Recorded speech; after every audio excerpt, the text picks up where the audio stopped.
desde tubería para agua y drenaje, mangueras para jardín, hojas para persianas y canales de flujo de agua, y muchas otras, como varios perfiles de plástico, hasta cosas mucho más comunes como bolsas y popotes.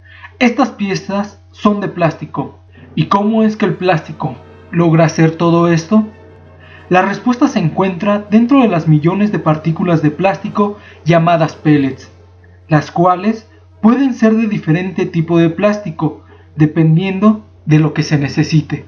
Estos pellets varían dependiendo del resultado final, pero normalmente se utilizan marcas comerciales como el Noril u otros más comunes como son el nylon, el PVT, el PPA y el acrílico.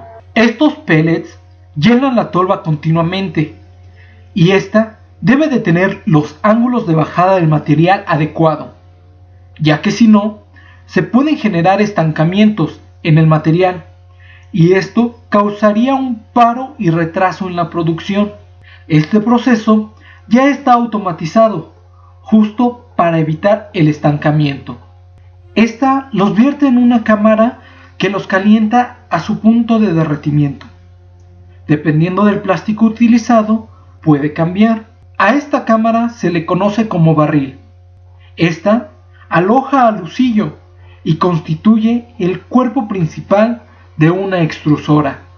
El barril cuenta con resistencias eléctricas, las cuales proporcionan la energía térmica que el material requiere para ser fundido.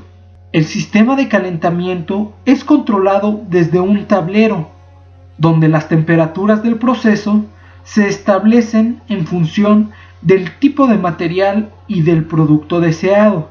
También tiene salidas de aire, ya que cuando el plástico se derrite y como está formado por pellet, deja huecos de aire y estos, si no son liberados, causarían imperfecciones en nuestro plástico, tales como burbujas y una mala homogenización. Ahora, pasando al interior del barril, que es la parte más importante de la extrusora, después del sistema de calentamiento, está el lucillo. El lucillo es la parte de mayor tecnología dentro de una máquina de extrusión. El lucillo se compone con los álabes, los cuales impulsan el material a través del extrusor. Las dimensiones y formas que estos tengan determinarán el tipo de material que se pueda fundir y la cantidad de la masa al salir del equipo. En un tornillo de extrusión se pueden distinguir tres zonas características, las cuales son la zona de alimentación, la zona de compresión y la zona de dosificación. La zona de alimentación. En esta parte los álabes son muy pronunciados y el lucillo delgado, con el objeto de transportar una gran cantidad de material al interior del extrusor. Aquí hay bajo coeficiente de fricción entre el polímero y el tornillo, mientras que hay un alto coeficiente entre el polímero y el barril. Zona de compresión. Los álabes del tornillo decrecen gradualmente, se compactan y el lucillo se ensancha y se expulsa el aire atrapado entre los pellets. En esta parte del extrusor se funde y se homogeniza el material. Zona de dosificación. Aquí el lucillo ya es más ancho y los álabes muy pequeños. En esta parte del extrusor se ejerce presión sobre el material para dosificarlo hacia el cabezal y garantiza que el material salga de la extrusora homogéneo, a la misma temperatura y presión. La longitud de la máquina y el lucillo es muy importante e influye en el desempeño productivo de la máquina y el costo de la misma. También el diámetro influye directamente en la capacidad de producción de la máquina. Generalmente crece en proporción con la longitud del equipo. Con los datos del lucillo y del barril se calcula la relación de compresión para saber si el sistema será capaz de comprimir el plástico y evitar que tenga burbujas de aire. Esta se calcula de la división de la profundidad del canal de alimentación entre la profundidad del canal de dosificación, donde la relación de compresión es igual a H1 que es la profundidad del canal de alimentación, y H2, que es la del canal de dosificación.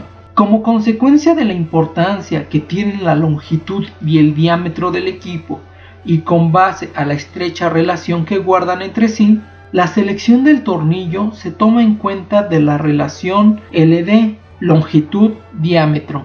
Esta relación define el diámetro y la longitud que el husillo y el barril tendrán.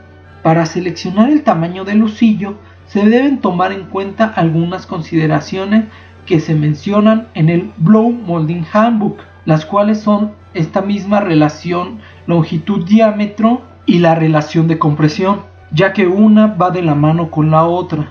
Ahora veremos las ventajas de una relación longitud-diámetro cortas: menor tiempo de permanencia en el barril, manteniendo los materiales sensibles al calor a una temperatura de derretimiento por menor tiempo, lo que reduce las posibilidades de degradación.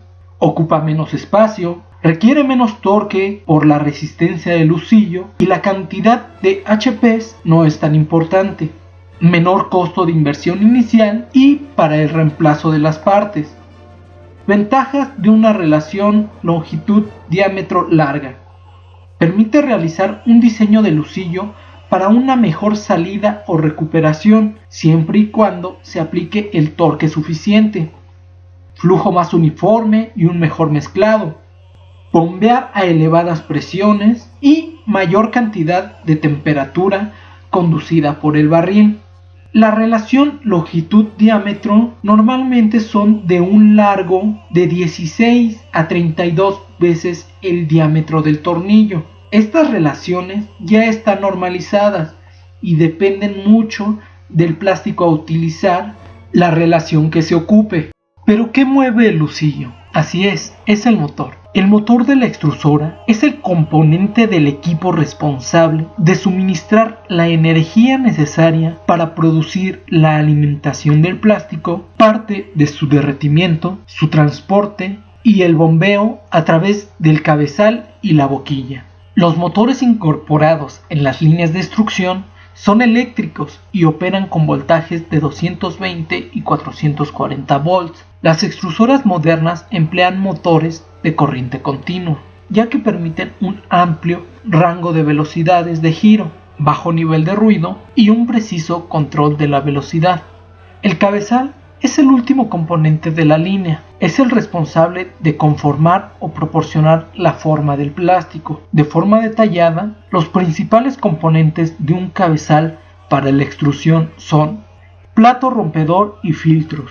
Constituye el punto de transición entre la extrusora y el cabezal. A estos componentes les corresponde una parte importante de la calidad del material. El plato rompedor es el primer elemento del cabezal, destinado a romper con el patrón de flujo en espiral que el tornillo imparte, mientras que la función de los filtros es la de eliminar del plástico partículas y o grumos provenientes de impurezas, carbonización, pigmentos o aditivos. Boquilla y dado. La boquilla de extrusión es el componente del cabezal encargado de la conformación final del plástico. Los diseños actuales de boquillas presentan dos secciones claramente definidas. La primera de estas secciones es conocida como cámara de relajación, mientras que la segunda puede ser llamada cámara de salida. La cámara de relajación de la boquilla tiene como propósito producir la desaceleración del material e incrementar el tiempo de residencia en la boquilla, de manera que el polímero relaje los esfuerzos impartidos por el paso a través de los paquetes del filtro y plato rompedor. La cámara de descarga produce el formado del perfil deseado con las dimensiones requeridas. Así es como funciona una máquina de extrusión de plástico, aunque no solo existe tal y como la que vimos, que se considera de un solo tornillo. También existen la extrusora multitornillo, que son de dos husillos dentro del barril, las cuales también se dividen en dos tipos, en las que sus tornillos tienen giro contrario y en las que sus tornillos tienen un giro paralelo. De estos dos tipos de extrusoras, las que son de un tornillo y las multitornillo, también puede que sean de uno o dos cabezales, aunque las de dos cabezales son mucho más comunes cuando se tratan de las máquinas de doble husillo. También hay otras máquinas de extrusión menos comunes, que son las de pistón, las cuales el barril tiene el mismo funcionamiento que en las máquinas de un solo tornillo y multitornillo, pero no tienen husillo, sino que el pistón es el que empuja el material a través del barril. En estas máquinas muchas veces el material ya está casi en su punto de derretimiento para hacer más fácil su extrusión.